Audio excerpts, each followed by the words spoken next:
අප්‍රිකානු වලියෙද්දී ගහසක kilogram 5000ක පිරිමිසක kilogram 7000ක් වගේ විශාල බරකින් යුක්ත වෙනවා.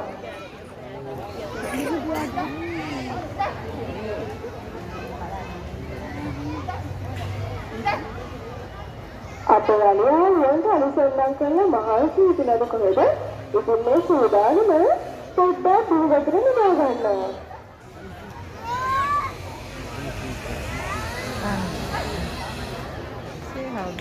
සීරපාවි සතන් අතරින් කෙටිම කාලයක් නිදා ගන්න ලබන්න ඕන. කවදක තුනක් කලින් උදාකට කාලයක්. උසාමන් නිරෝගී අලියතුන් තමයි මෙන්න මේ ආකාරයට උනත් දින වතුර නිදාගන්නේ. මේගොල්ලෝ රෝගී වුණ අවස්ථාවක නම් දින වතුර නිදාගන්නේ ගහකට වාරු වෙලා තමයි නිදාගන්නේ. ඒ මොකද මේ කිලෝ 3000ක් 4000ක් තරම් බර ශරීරය සමතලව තියාගෙන නැගිට ගන්න අපහසු වෙන නිසා.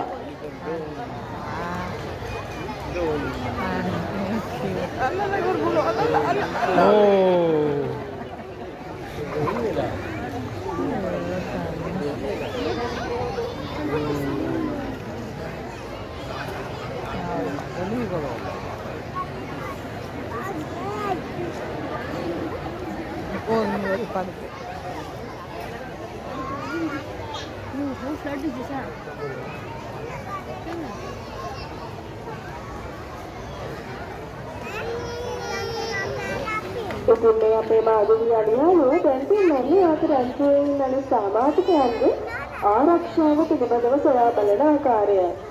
අලියා කියලා කියන්නේ රංචු වශයෙන් ජීවත් වන සත්ත්ව කොට්ටාශයක්. මේගොල්ලෝගේ මේ රංචුව මාත්‍රම් මූලික වෙනවා. මේ සේකලිස් තමයි.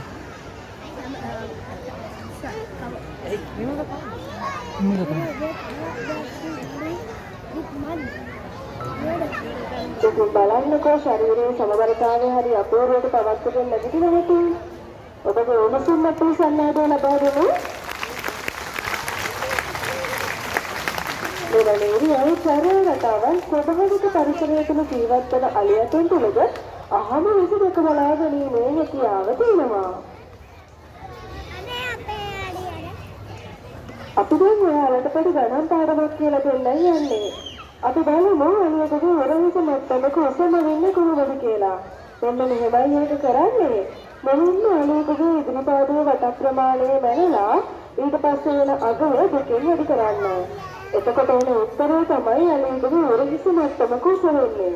ඔයාලා කලක අඳුරගෙන යද්දී අලියකගේ ඉදිරි පාසල කුඩක් දැක්කොත් මෙන්න මේ ක්‍රමයේ මගින් ඔයාලට පුළුවන් ඒ කලේ ගලසලා තියෙන්නේ කොපමණ විශාල අලියෙක්ද කියලා ගණනය කරගන්න. මේ නිලුම් ක්‍රමය ශ්‍රී ලංකාවේ පරිසරාජය විසින් අනුගමනය කරන සම්මත නිලුම් ක්‍රමයක් වෙනවා.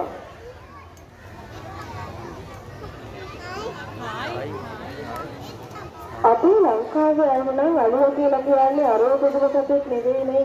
ඇයට අතීතයේ ඉඳලා රජතුමාගේ මංගල හස්තිය විදිහට පෙරහැර ගමන් වලට වගේම බර උසුලගෙන යන්නත් භාවිතා කරලා තියෙනවා. අලුතෙන් ආපු යන්ත්‍ර නිසා මොවුන්ගේ මේ දේවල් කරගන්න එක අඩු වුණා. තායිලන්තයේ වගේ රටවල් වල තවමත් මේ දේවල් දෙක බලා ගැනීමේ හැකියාව තියෙනවා.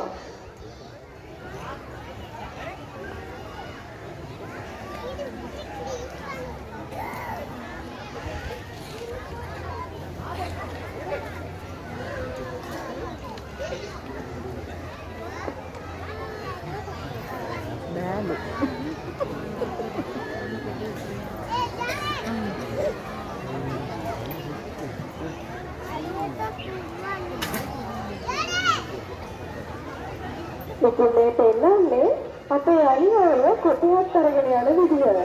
මෙයාගේ කරකට කිලෝග්‍රෑම් 350ක පමණ බරක් උසුලීමේ හැකියාව තියෙනවා.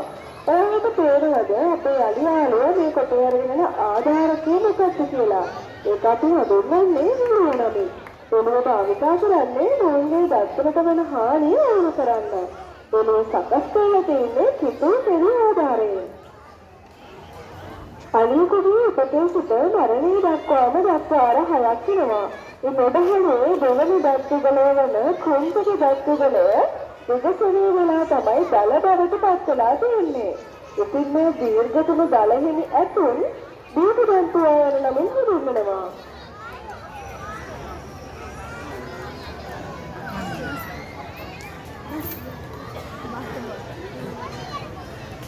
Not like a teacher. Huh?